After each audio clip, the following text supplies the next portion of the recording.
তেল নয়, এবার টার্গেট পানির কারখানা। পানির উপরে হামলা শুরু হলে বিশ্ব পড়বে বড় বিপদে। ইরান যুক্তরাষ্ট্র ইসরায়েল সংঘাতের মাঝেই পানির অবকাঠামোতে হামলা। মরু অঞ্চলের জীবনরেখা ডিস্যালিনেশন প্ল্যান্ট এখন যুদ্ধের লক্ষ্যবস্তু। যদি এই ধারা চলতে থাকে তবে শুধু মধ্যপ্রাচ্য নয়, বিশ্ব নিরাপত্তাও হুমকির মুখে পড়তে পারে।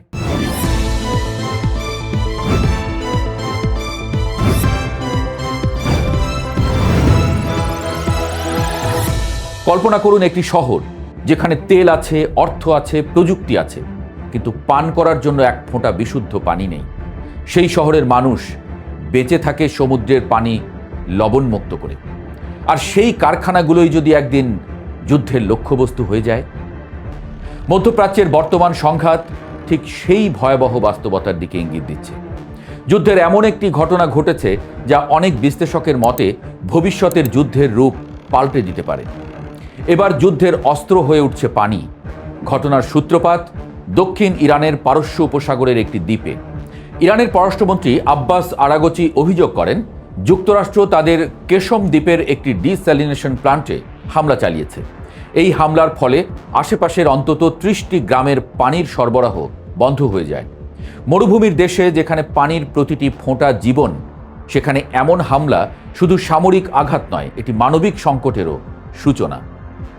আরাগচি তখনই সতর্ক করে বলেন, পানির অবকাঠামোতে হামলা একটি বিপজ্জনক নজির তৈরি করছে এবং এর পরিণতি ভয়াবহ হতে পারে। কিন্তু ঘটনাটি সেখানেই থেমে থাকেনি। এর ঠিক একদিন পর উপসাগরীয় ছোট কিন্তু অত্যন্ত গুরুত্বপূর্ণ দেশ বাহরাইনে একটি ডিস্যালিনেশন প্ল্যান্টে ড্রোন হামলা হয়। এতে পানি শোধনাগারের একটি অংশ ক্ষতিগ্রস্ত হয়ে পড়ে। আন্তর্জাতিক পর্যবেক্ষকদের মতে এটি ছিল ইরানের প্রতিশোধমূলক হামলা। এই ঘটনার মাধ্যমে প্রথমবারের মতো মধ্যপ্রাচ্যের যুদ্ধে পানির অবকাঠামো সরাসরি টার্গেট হলো। প্রশ্ন হলো, এটা এত ভয়াবহ কেন? কারণ উপসাগরীয় অঞ্চল পৃথিবীর সবচেয়ে পানিশূন্য অঞ্চলগুলোর একটি। এখানে নদী কম, বৃষ্টি কম, ভূগর্ভস্থ পানিও সীমিত। ফলে এই দেশগুলো বেঁচে আছে সমুদ্রের পানি লবণমুক্ত করার প্রযুক্তির উপরে। এই প্রযুক্তির কেন্দ্রই হলো ডিস্যালিনেশন প্ল্যান্ট। ডিস্যালিনেশন প্ল্যান্ট আসলে সমুদ্রের লোনা পানিকে বিশুদ্ধ করে পানযোগ্য করে তোলা। এই প্রক্রিয়ায় আধুনিক প্রযুক্তি ব্যবহার করে পানি থেকে লবণ, শৈবাল ও দূষিত উপাদান সরিয়ে ফেলা হয়। সাধারণত দুটি পদ্ধতিতে এটি করা হয়। প্রথমটি তাপীয় পদ্ধতি। এখানে সমুদ্রের পানিকে এতটাই উত্তপ্ত করা হয় যে তা বাষ্পে পরিণত হয়। এরপর সেই বাষ্পকে ঠান্ডা করে আবার পানিতে রূপান্তর করা হয়। এতে লবণ নিচে থেকে যায় আর পানি বিশুদ্ধ হয়ে আলাদা হয়ে যায়। দ্বিতীয়টি হলো মেমব্রেন বা ছাঁকনি পদ্ধতি। এই পদ্ধতিতে বিশেষ অর্ধভেদ্য ঝিল্লির ব্যবহার হয়, যার মধ্য দিয়ে পানি যেতে পারে কিন্তু লবণ আটকে যায়। এর মধ্যে সবচেয়ে জনপ্রিয় প্রযুক্তি হলো রিভার্স অসমোসিস।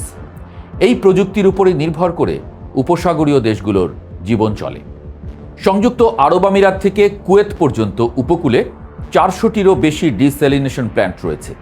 বিশ্বের মোট পানির শোধন ক্ষমতার প্রায় 60% এই অঞ্চলে। কুয়েতের প্রায় 90%, ওমানের 86%, সৌদি আরবের প্রায় 70% এবং সংযুক্ত আরব আমিরাতের 42% সুপেয় পানি আসে এই প্ল্যান্টগুলো থেকে। অর্থাৎ এগুলো শুধু প্রযুক্তি নয়, এই দেশগুলোর জীবনরেখা। এখন কল্পনা করুন, যদি এই প্ল্যান্টগুলো একের পর এক ধ্বংস হতে শুরু করে, বিশেষজ্ঞদের মতে তখন শুধু পানি নয়, পুরো সমাজ ব্যবস্থা বিপর্যস্ত হয়ে পড়বে। প্রথমত পানীয় জলের সংকট তৈরি হবে। কয়েকদিনের মধ্যে শহরগুলোতে পানি সরবরাহ বন্ধ হয়ে যেতে পারে। দ্বিতীয়ত শিল্প ও বিদ্যুৎ উৎপাদন ব্যাহত হবে, কারণ অনেক শিল্প কারখানা এই পানির উপরে নির্ভরশীল। কৃষি উৎপাদন কমে যাবে, ফলে খাদ্য সংকট তৈরি হতে পারে। সবচেয়ে বড় বিষয় হলো পানির সংকট মানুষের মনে আতঙ্ক তৈরি করে ফেলবে, কারণ খাবার ছাড়া মানুষ কয়েকদিন বাঁচতে পারে, কিন্তু পানি ছাড়া নয়। এ কারণেই গোয়েন্দা সংস্থাগুলো বহু আগেই সতর্ক করেছিল। মার্কিন গোয়েন্দা সংস্থা সিআইএ 2010 সালের এক প্রতিবেদনে বলেছিল, উপসাগরীয় দেশগুলোর ডিস্যালিনেশন প্ল্যান্ট যদি অকেজো হয়ে যায়, তবে সেটি অন্য যে কোনো শিল্প ও অবকাঠামো ধ্বংসের চেয়ে বেশি ভয়াবহ হবে। ইতিহাসেও এমন নজির রয়েছে। 1990 সালে প্রথম উপসাগরীয় যুদ্ধে ইরাকি বাহিনী কুয়েতের পানি শোধন সক্ষমতা ধ্বংস করে দিয়েছিল। ফলে দেশটির পানি সরবরাহ ব্যবস্থা প্রায় ভেঙে পড়েছিল। বর্তমান পরিস্থিতি সেই স্মৃতিকে আবারও সামনে নিয়ে এসেছে। তবে এখানে আরেকটি বড় বাস্তবতা রয়েছে। উপসাগরীয় ছোট দেশগুলো যেমন বাহরাইন, কুয়েত ও কাতার, তারা এই প্রযুক্তির উপরে সবচেয়ে বেশি নির্ভরশীল। তাদের কৌশলগত পানি মজুতও খুব সীমিত। অন্যদিকে সৌদি আরব বা সংযুক্ত আরব আমিরাত কিছুটা নিরাপদ অবস্থায় আছে, কারণ তাদের বিকল্প অবকাঠামো এবং পানি মজুদ রয়েছে। তবুও ঝুঁকি থেকে যাচ্ছে, কারণ যদি যুদ্ধের কৌশল হিসেবে পানির অবকাঠামোকে লক্ষ্যবস্তু করা হয়, তাহলে এটি শুধু একটি দেশের সমস্যা থাকবে না, এটি হবে আঞ্চলিক নিরাপত্তা সংকট। আর যদি সংঘাত আরও বড় আকার নেয়, তাহলে এই সংকট বিশ্ব অর্থনীতি এবং রাজনীতিতেও প্রভাব ফেলতে পারে। কারণ মধ্যপ্রাচ্য শুধু তেলের জন্য গুরুত্বপূর্ণ নয়, এটি বৈশ্বিক বাণিজ্যের অন্যতম কেন্দ্র। বিশেষজ্ঞদের মতে এখন সবচেয়ে জরুরি বিষয় হল পানির নিরাপত্তাকে সামরিক সংঘাতের বাইরে রাখা। আঞ্চলিক সহযোগিতা, যৌথ পানি মজুদ আর ছোট ছোট বিকেন্দ্রীকৃত ডিস্যালিনেশন প্ল্যান্ট তৈরির মতো পদক্ষেপই ভবিষ্যতের নিরাপত্তা নিশ্চিত করতে পারে।